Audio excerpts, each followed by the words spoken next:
MG news, জনগণের power house.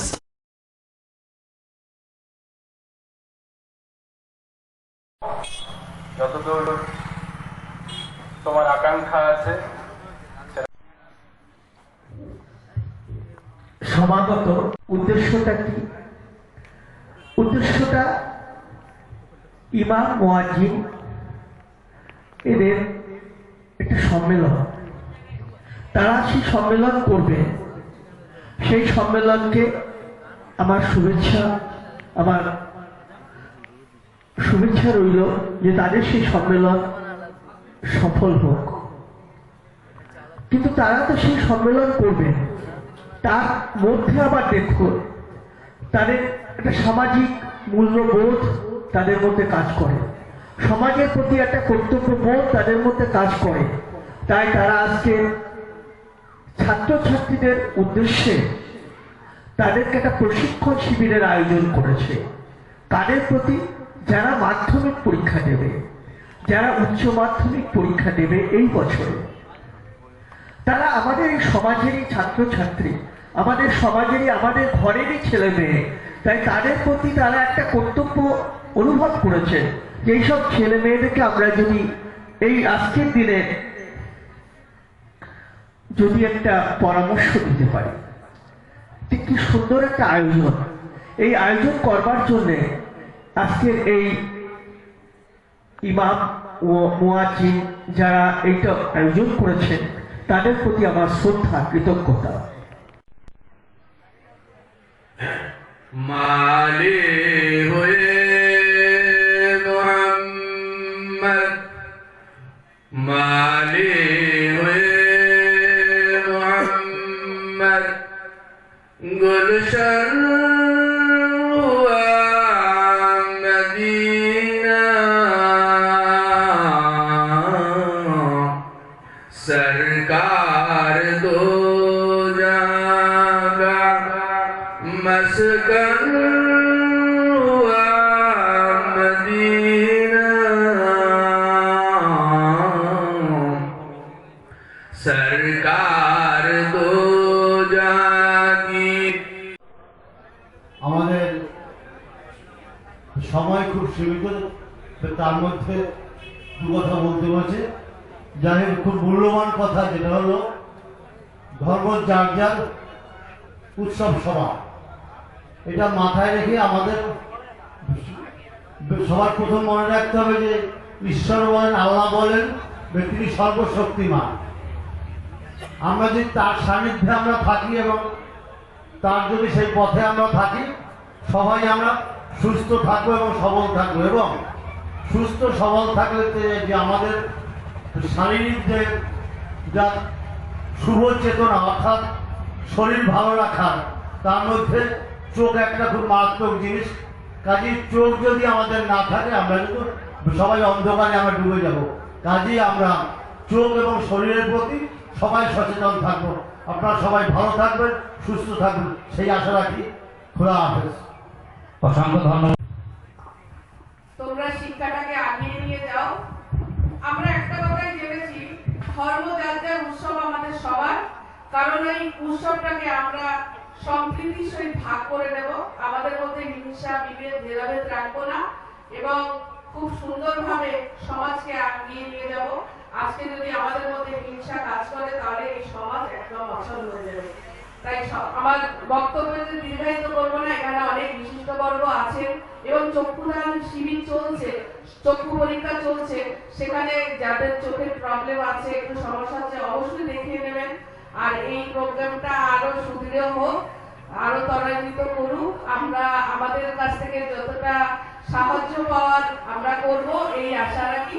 সবাইকে অনেক অনেক ভালোবাসা, অভিনন্দন এবং নূতন বছর তপস্যা বই নিয়ে।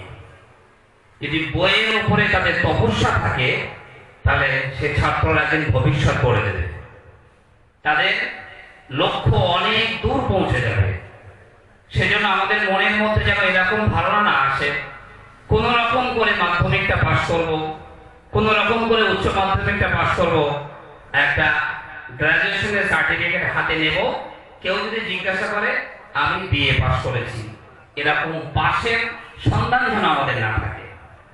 আমাদের প্রত্যেকের সন্ধান থাকবে আমাদের উচ্চ আশা আকাঙ্ক্ষা, যেটা আমার বন্ধুবর খুব সুন্দর তিনি বিশ্লেষণ করেছেন। যেমন আমাদের সরিয়া হাই স্কুলের প্রধান শিক্ষক প্রথমেই সুন্দরভাবে স্টপেজটা রেখেছেন।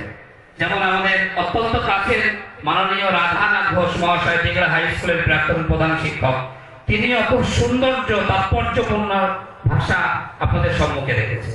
সেজন্য আমি বারবার এই আবেদনটা করি যে ছাত্র ছাত্রী যারা আছে, আরো একটা কথা বলি, মায়ের পেট থেকে নিয়ে দোলনা থেকে নিয়ে কবর পর্যন্ত যদি ছাত্রের অভিভাবকের এই আশা থাকে আমি আমার ছেলেকে গড়বো, আমি আমার ছেলেকে প্রতিষ্ঠিত করব, টাকা পয়সা অর্থ গাড়ি বাড়ি দিয়ে নয়, শিক্ষা দিয়ে প্রতিষ্ঠিত করব, তাহলে সেই ছেলে, সেই এলাকা, সেই গ্রাম একদিন সকলের কাছে শিরোধার্য হয়ে দাঁড়াবে। সেজন্য আমাদের প্রত্যেকের একটাই চিন্তা ভাবনা, আমরা আমাদের ছেলে মেয়েদের পেটে যেমন ইট বেঁধে দেব, প্রয়োজন হলে আমরা অর্থের জন্য মানুষের কাছে ভিক্ষা চাই, আমরা সাহায্য নিয়েও ছেলে মেয়েদের পড়াতে পারি, এতে কোনো ক্ষতি হতে পারে না, এতে কোনো ক্ষতি হতে পারে না। মাস্টার সাহেব বলেছেন যে আমার একটা ইচ্ছা আছে, আমি ফ্রি একটা মাধ্যমিক উচ্চ মাধ্যমিকের কোচিং এখানে যদি খুলতে পারি, আমার খুব মনের আশা যে আমার এই রিটার্ন এই লাইফটা যেন শিক্ষার উপরে লাগাতে পারি। উনি আবার কুতুব সাহেবকেও জুড়ে নিয়েছেন, স্যারকেও জুড়ে নিয়েছেন। সেজন্য আমরা চেষ্টা করব, কারণ আমরা কোচিং খুলবো আর ছাত্র যদি সেখানে প্রেজেন্ট না হয়, শিক্ষক এসে দাঁড়িয়ে থাকবে আর ছাত্র ওদিক ওদিকে ঘুরে বেড়াবে, এটা অত্যন্ত দুঃখ এবং লজ্জাজনক ঘটনা। আলো দেখায়, সেই আলোর মধ্য দিয়ে আমাদের সমস্ত সমাজের মানুষ, আমরা যে দেশটায় বাস করি ভারতবর্ষ, সেই ভারতবর্ষের মানুষ, সব সম্প্রদায়ের মানুষ আমরা একসাথে বসবাস করি। আগামী দিনের আমাদের যারা সন্তানেরা এসেছেন তাদেরকে আমরা এই আজকের এখানে যারা সবাই সুন্দর সুন্দর বক্তব্য রাখছেন, ধর্মীয় বক্তব্য, আমরা জানি ঈশ্বর এক, সে আল্লাহ হোক, সে ভগবান হোক। আমি দেখছিলাম আমার এই ভাই সাহেব বক্তব্য রাখছিল, খুব সুন্দরভাবে সংস্কৃত কথায় পাঠ করছিল, খুব ভালো লাগছিল। আমাদেরকে যারা আমরা সকলেই গার্জেন পরিবারে আমাদের সন্তানদেরকে তাদেরকে আলোর জায়গায় পৌঁছানোর জন্য শিক্ষার জায়গায় পৌঁছতে হবে। শিক্ষার একটা বিশাল অধিকার, সেই অধিকারটা কিসের উপর? আমরা কোথায় যদি কোনো কিছু কিনতে যাই, মেডিসিন কিনতে যাই, অন্য কিছু কিনতে যাই, শিক্ষা যদি আমাদের ভিতরে থাকে, আমাকে ভুল পথে পরিচালনা করলো না ভুল ওষুধটা দিল, এটি আমাদের একটা শিক্ষার একটা বিশাল অগ্রাধিকার ভূমিকা পালন করতে হবে। সেই ভূমিকায় শিক্ষায় জাতির মেরুদণ্ড কেন? আমরা অনেক সময় বলে থাকি পিতা গুরু, মাতা গুরু, গুরু জ্যেষ্ঠ ভাই, তার চেয়ে অধিক গুরু কোথায় গেলে পায়?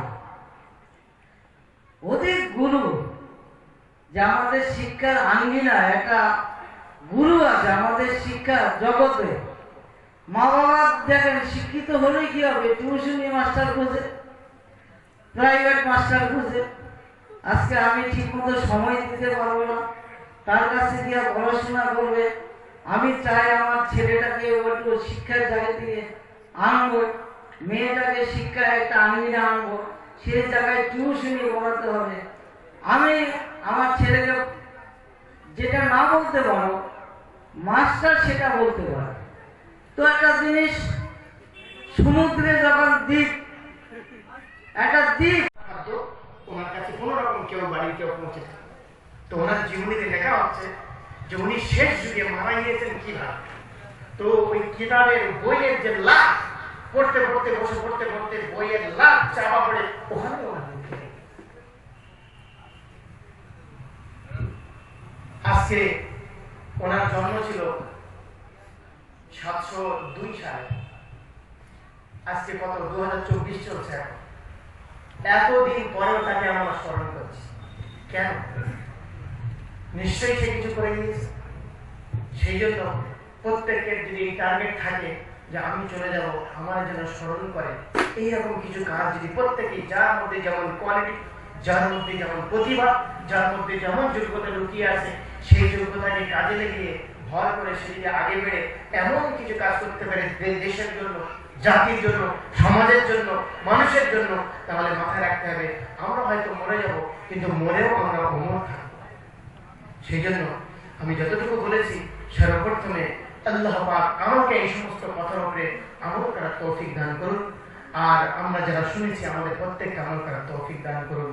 আমি প্রত্যেককে আন্তরিকভাবে ধন্যবাদ জানিয়ে আমি আমার এই সংক্ষিপ্ত বক্তব্য ইতি করছি।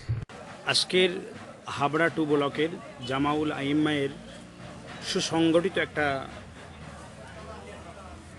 যে সংগঠন, সেই সংগঠনের পক্ষ থেকে সিরাতুন নবী মাধ্যমিক উচ্চ মাধ্যমিকদের সংবর্ধনা, চক্ষু শিবির পরীক্ষা এবং স্বাস্থ্য মেলা সহ একাধিক মানবিক কল্যাণকর প্রোগ্রাম আজকের 20শে জানুয়ারি এই তাজপুরে অনুষ্ঠিত হলো। আজকে সংহতি দিবস আপনারা পালন করছেন, কি বার্তা দিবেন? এই সংহতি দিবস আমরা প্রতি বছর পালন করে থাকি 6ই ডিসেম্বর। তো সেই সংহতি দিবসে আমরা বার্তা এটাই দেই যে মানব ধর্ম হলো সবচাইতে বড়, মানুষকে নিয়ে এগিয়ে যেতে হবে, সম্প্রীতি বজায় রাখতে হবে। আজকেরও সেই সংহতি দিবস আমাদের জামাউল আইম্মা হাবড়া ব্লকের সম্পাদক আমাদের সাইফুর রহমান ভাইয়ের নেতৃত্বে এত সুন্দর একটা প্রোগ্রাম হলো। এখানেও আমরা এখানে সংহতি দিবসের ঐক্য, সম্প্রীতি, সাম্য, ভ্রাতৃত্ব, মানুষ সকলের ঊর্ধ্বে, মানুষকে নিয়ে চলুন, এই বার্তায় আমাদের থাকবে। আমার নাম হাসানুজ্জামান, উত্তর 24 পরগনা জেলা ইমাম কোঅর্ডিনেটর। আজকে আমাদের বিশেষ করে অশোকনগর ইমাম সংগঠনের পক্ষ থেকে সকাল থেকে চক্ষু শিবির, মাধ্যমিক উচ্চ মাধ্যমিক সহ বিভিন্ন কর্মমুখী এখানে আমাদের অনুষ্ঠানে আয়োজন হয়েছে। যারা এবছরের মাধ্যমিক উচ্চ মাধ্যমিক ছাত্রছাত্রী ছিল তাদেরকে আমরা সম্বর্ধনা দিয়েছি। সেই সঙ্গে জাতি, ধর্ম, বর্ণ নির্বিশেষে সকলের প্রতি আমরা আহ্বান জানিয়েছি যে মোরা একই বৃন্তে দুইটি কুসুম, হিন্দু আর মুসলমান, মুসলিম তার নয়নমণি, হিন্দু তাহার প্রাণ।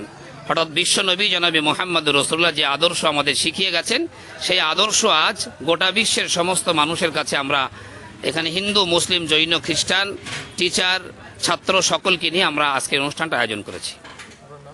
আমার নাম মাওলানা সাইফুর রহমান, আমি অশোকনগর ইমাম সংগঠনের সম্পাদক।